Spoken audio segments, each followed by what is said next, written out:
Hey there, I'm Mr. Macaulay. I'm an English teacher. I'm so glad that you have decided to study Ghost by Jason Reynolds. Now, Ghost is a pretty common text that's given to middle school students, 8th graders, sometimes 7th graders.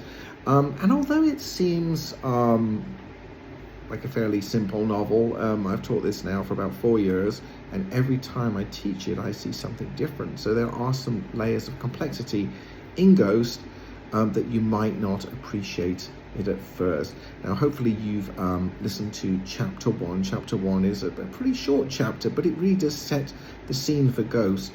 All right, so in chapter 1, we get an immediate introduction to the protagonist, Castle Cranshaw, AKA Ghost. It's written in the first person and starts on a pretty quirky, light-hearted note. You wouldn't know what's gonna happen in the next few pages from this quirky note. Ghost is obsessed with world records, specifically unusual ones, such as Charlotte Lee, who holds the world record for owning the most rubber ducks, and Andrew Dahl, who can blow up the most balloons with his nose. Jason Reynolds has researched real world records from the Guinness Book of Records in this section. You know, I usually get my students to do a search on Charlotte Lee, and there she is. I'm not sure whether she still holds the record now, but she is a real person. Charlotte Lee from Seattle does indeed own 5,631 rubber ducks, and maybe more now. I don't know.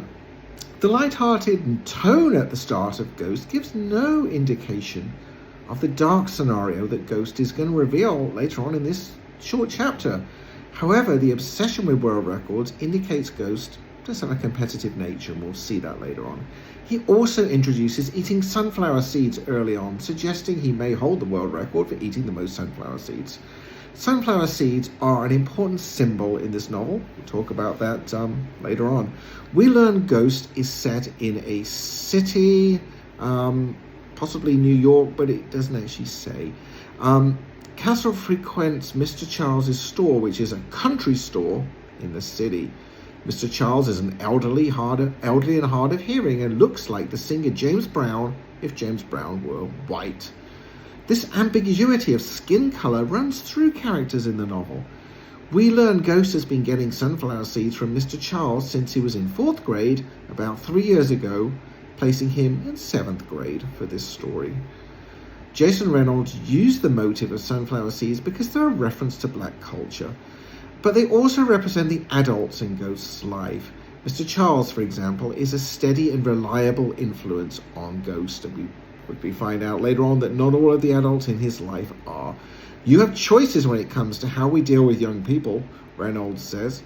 You can chew them up, you can lick the salt, or you can take the time to crack the shell. So that sunflower seeds analogy runs through the book, so it's useful to learn what that means.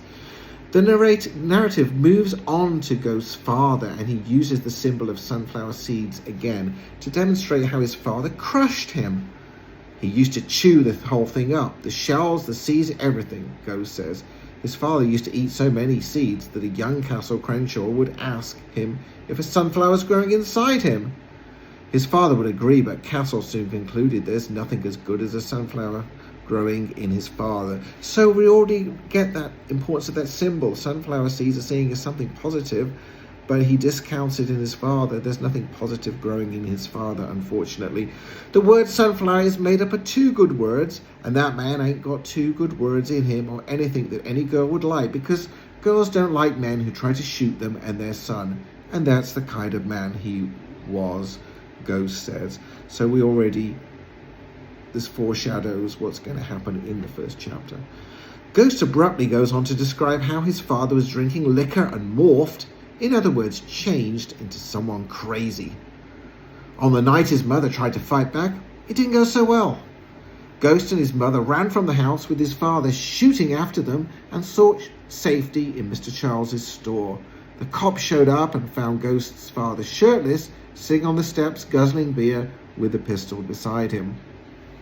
Ghost talks about these events in a casual tone. His father received 10 years in prison, and he wasn't sure whether he was happy about it or not. The reader should not fall into the trap of mistaking the relaxed tone or the attempts of humor for Ghost being cool and unfazed about what had happened to him. Rather, his bravado is an act. Finally, Chapter 1 introduces us to another theme in Ghost, which is running, both literally and metaphorically, to who you want to be. After sitting in the bus stop, Ghost sees some kids running in the park. Running ain't nothing I ever had to practice. It's just something I knew how to do, he says, clearly referring again to the night he ran away from his father, shooting at him and his mother. So this is a very short chapter, Chapter 1, but it really packs a punch. It's like the starter pistol for the action in Ghost. I'm an English teacher in Virginia. I've taught Ghost, as I said, for 4 years. If you like this content, please check out the other episodes and do subscribe to this channel. Thank you.